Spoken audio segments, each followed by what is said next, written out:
probably won't need that for a while, but at the time, Alton Depends how good a Alton job you saved did, me. right? So, Yourself while you're watching the video. exactly. Very good.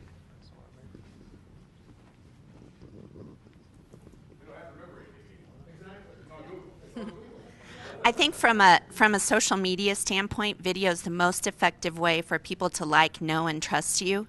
And I think we've all had the experience of we see a sportscaster or a newscaster and we run into them and we feel like they should know us because we know them. So I think it's the most effective way for you to connect with your audience before they meet with you personally. But I don't think it does much good to use it as an advertising medium. It's better as a content or what your clients want to learn about. The easiest way to do that is just the most frequently asked questions that you get for your business. So that's what I would put on video, 30-second to a minute and 30, or you won't ever have it viewed. You're an exception. I shouldn't say that. I wouldn't say you'll never have it viewed. You had the right audience, right? They were interested in your topic. Yeah. So. One thing out there? Just statistically, video and color stills are shared more than texts. You don't have the time or the resources to go create videos and text and so forth left and right. But videos and photos will be part of your plan. If videos and photos are part of your plan, you'll see your content get shared more. So visual information, a lot easier to consume. People like that better. It's faster for them. Our next point on there, video. Okay. Yeah, and so, yeah, absolutely. And I guess I'm going to go back to content delivery and engagement with people. And I don't know these exact statistics, but when we're communicating, about 80% of what I'm communicating with you is the way that I look and my mannerisms and how I'm doing things and that sort of thing. The actual tone of my voice and how you're perceiving me. You know, you've got your dog and you say something to the dog and you say it like you're saying, "Come here, boy." The dog comes. Doesn't matter what you're saying exactly. And really only about 7% of communication are the words, are the things, the actual content that's coming out of your mouth, right? So this is why when you have a conflict, you don't resolve it via email. Because you can take emails any way you want, and that's kind of like this written word here. You don't get most of the effectiveness of communication by providing it this way. You get a lot more from a video. So, and I would also say all the mediums are necessary. There are people that would think watching a video is a huge waste of time. Just tell me what I want to know and be irritated. So it's all about who you're addressing and what you've got to say and making it available in as many different channels as you think are prudent to get it out there. And people will enjoy it any way you get it out there. But giving them those choices is very, real important. Yeah? Can you comment on the production value of such a video? Whether you should, your type of brand that you're trying to propose and to kind of earmarks on the production value you should attach to that video? Let me pose up a conversation that we'll have here. Production value. There's some people that would say, hey, a homegrown video has more depth to it and might have more meaning than something that's a slick production. And then there's other people that would say, hey, if you're a professional, why would you make a lousy looking quality video that's going to convey your brand out there? Mark, you want to comment on that? Just might have an idea. You opened a big can of worms here. That's exactly right. Yeah, production values are huge from the standpoint of, as John just said, it's your brand that we're talking about. And not to berate teenagers, since I have a couple of them, but, would you want, well, it depends. That's probably, some of the teenagers do pretty good work, but at the same time, it does need to be well lit. You need to see the subject.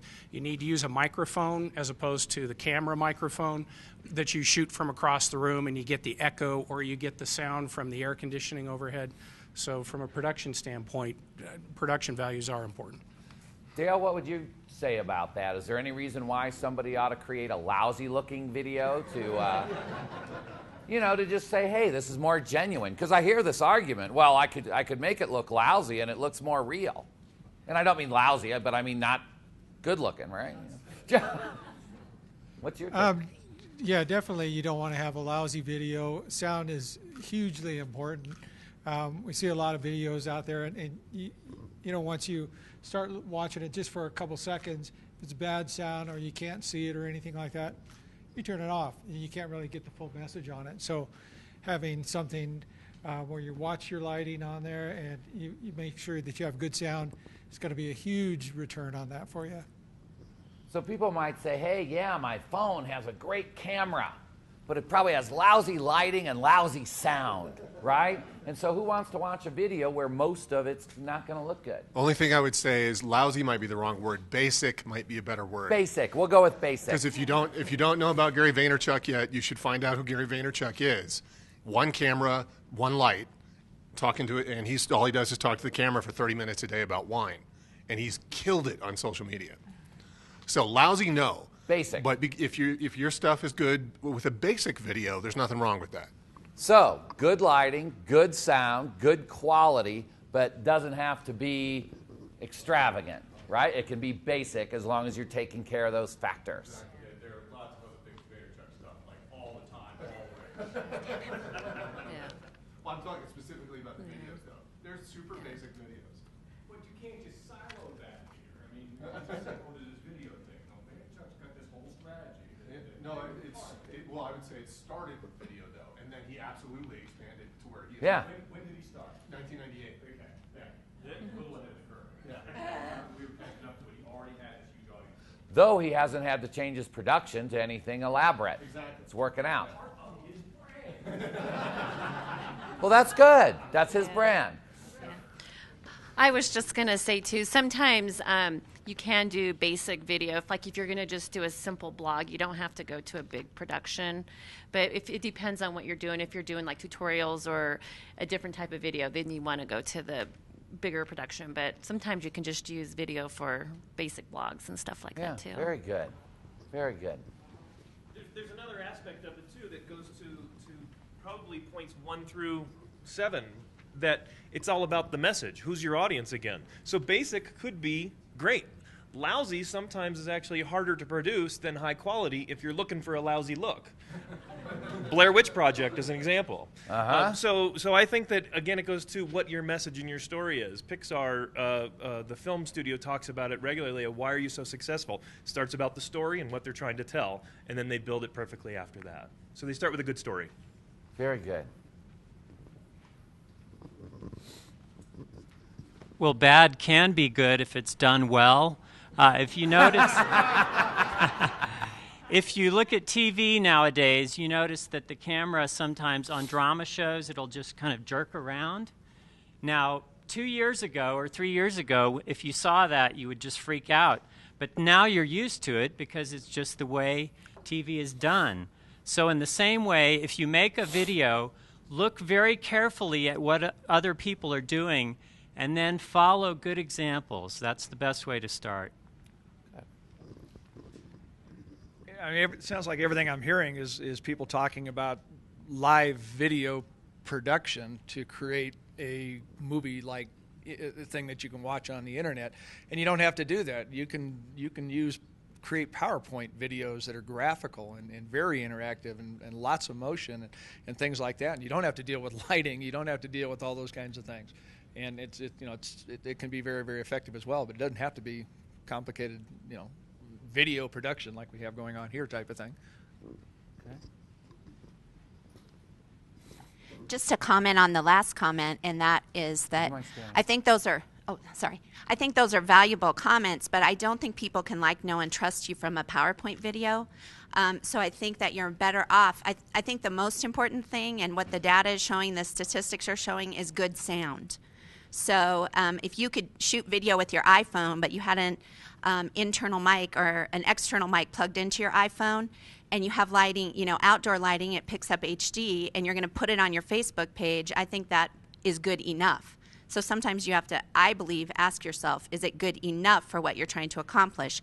And if you're working at transparency and getting your information out there and helping people to know you better, that might be something to consider. And if a high production value is really great for your should ask and frequently asked questions. So that's just personal opinion, but I think that that the statistics are showing that it's We've true. got to move on. We've only got 2 more minutes on these last 2 points. The other thing I said is have a blog at your website. And by blog, I mean have a central clearing place for all of your content or a lot of your content where people can go and see all the things that you've put out there. If you only put it up on Facebook or you only put it up on certain things, there's not a central clearinghouse for it. It ought to be indexable. It ought to be searchable. It ought to live for as long as you'd want it to live. I would say almost forever, or don't put it out there. And have a central clearing place where you have everything and then distribute it through multiple different channels. Very important. Very good for search. Very good for just your overall marketing out there. And the last thing I put down here on this list is there's a place you can go that's called Website Grader. Go type in your URL there and see how your website scores, and it will give you a number of ideas and things that you could correct or change that will make you more marketable out there on the internet. What are some things that I've not written down here that people think ought to be a part of everybody's social marketing strategy in 2012?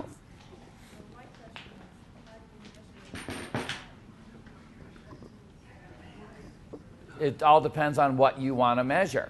So if you say that through my social media I want to sell $200,000 worth of books, then I'm going to hook analytics up through my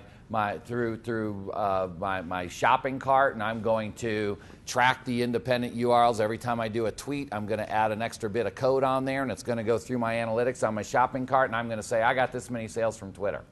If my goal is to say I've engaged my reach and now I have 1,000 people that like me, that read my things, then you can measure it just by looking at the analytics on Facebook. And so it really depends on how you're going to measure your specific success. I don't think there's any one formula, right? And I also don't believe that social media marketing, and I hate even using that term, should be monitored like an advertising campaign.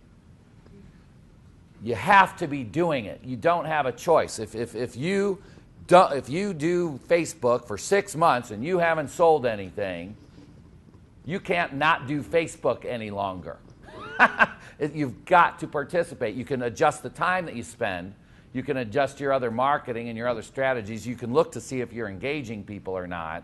You know, if nobody's liking you and nobody's talking to you and you're just doing something wrong, right? But I don't think you can dollar for dollar look at it. And that's what I was kind of starting off with. Social media is not an advertising campaign. Now, it can be if you're running ads on social media.